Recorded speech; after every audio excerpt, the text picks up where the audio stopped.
前，20年前的15年到20年的事情。所以那个时候其实不容易找，不容易找。后来我就有一个想法，跟我太太祷告，然后也有一个交通，因为我的岳母在花莲是独居老人，所以我们想说，老人家在世上的日子其实不长，所以我们想说就回到花莲去一方面陪着老人家，一方面就是也可以想想自己要怎么做。那我就带着很微薄的存款，我的存款不到10万块，我们就去了。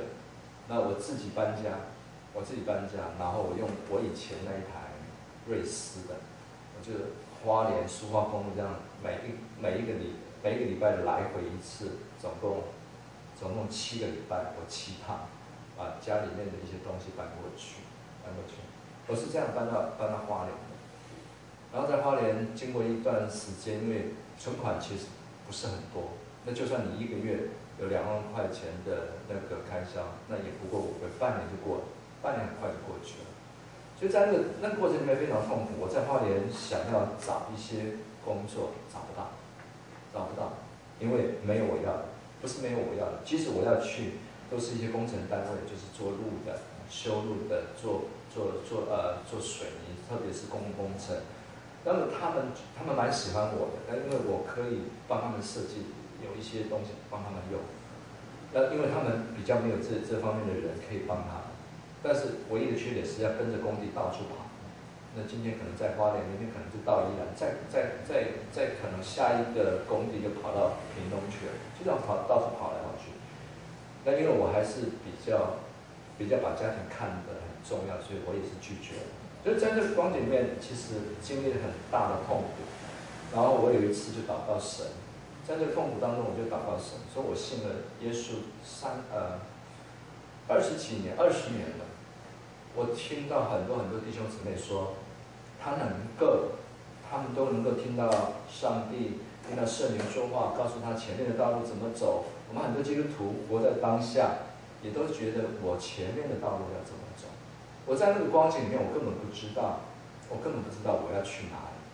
那眼前我有很大的重担，我有家庭的负担，我就很感动，心里面很难过，也很感动，就是我想要找神。那你说一个基督徒不是他生命里面就有神与你同在吗？可是你为什么要找神？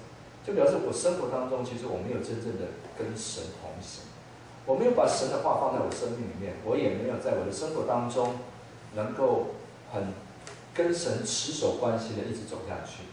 所以我找了一个教会，我岳母带我去的。我岳母已经过世了，我岳母带我去在花莲光复乡一个很大的长老教会，也是长老教会，但是他们讲花莲的阿美族的母语的教会，我就去了那个教会。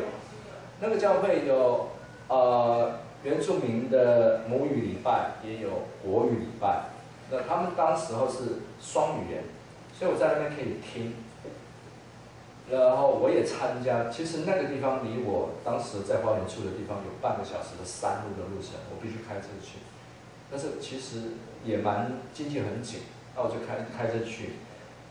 在第2个礼拜的时候，我就特别参加他们的祷告会，我心里面一直有那种感动，要参加祷告会，我就跟他们去参加。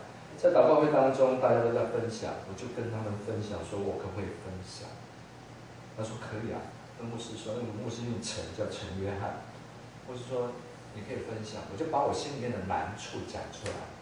我很少在陌生人面前讲我自己的难处，那我真实的把我自己的难处讲出来。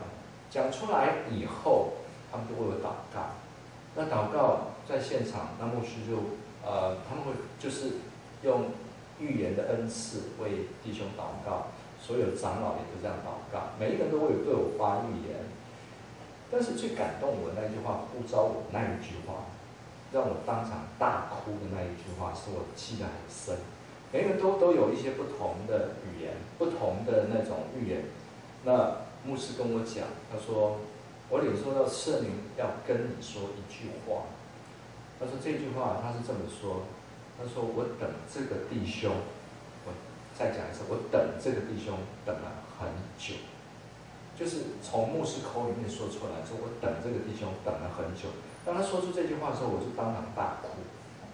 因为一方面是自己心里面的那种难处，然后再加上，我必须面对很多很多不知道的未来，然后我就大哭，然后哭的自己不知道应该怎么办。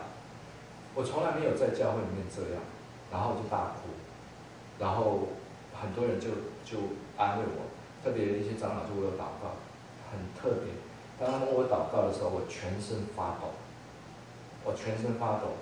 我不是说那些长老特别有恩赐，而是在我的心里面最缺乏的时候，圣灵亲自的感动，圣灵亲自感动我，我整个人在发抖，我不能自己，我不知道为什么，那个发抖的情况一直持续了1个月。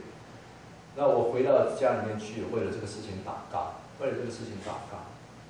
我为自己在神面前认罪祷告，从小到我那个年龄到那个时候，所有犯过的罪，我全部认。我跟神说，我是一个很严重的罪人，我是一个大罪人。我说我根本不能服侍你，我根本不能，我也根本不配。但是就神也没有跟我说话，我很想听到圣灵，听到神跟我说任何一句话，说我该怎么办。我也不会去翻圣经，我就是这样子的寻求神。上帝没有给我任何一句话，就在我大彻大悟这样子痛哭流涕在神的面前，大概3天的光景，然后突然有一句经文，就是刚刚大家在念的那句经文，我单独的再来念一次。他说：“一粒麦子，就这4个字，一粒麦子。”那这个一粒麦子，我接下来我当然知道，因为这圣经这个圣经其实是蛮熟，一粒麦子不落在地里，死了人就是一粒，若是死了就结出许多子粒来。这个经文我知道，但是一粒麦子这4个字却在我的脑海里面，整整1个礼拜，像什么一样，像你们知道走马灯吗？就是一个灯，然后那个灯一直转，那个走马灯一样。那4个字在我的脑海里面出现，而且一直转，整整1个礼拜，每一天24小时，连睡觉也在转。就是我脑袋里面没有办法想别的，就是那一粒麦子4个字在我的生命里面出现了1个礼拜，整整1个礼拜，像烙印一样，印得死死的。我不知道怎么办。然后我把这件事情跟长老教会的牧师分享，也跟长老分享。所以我刚好跟一个长老分享，那个长老说，在花莲有一个基金会叫一粒麦子基金会，刚好他们的主任在我们教会。他说：“你想不想跟那个主任谈一谈？”那我想说，好像没有别条的路可以走，我就想说好。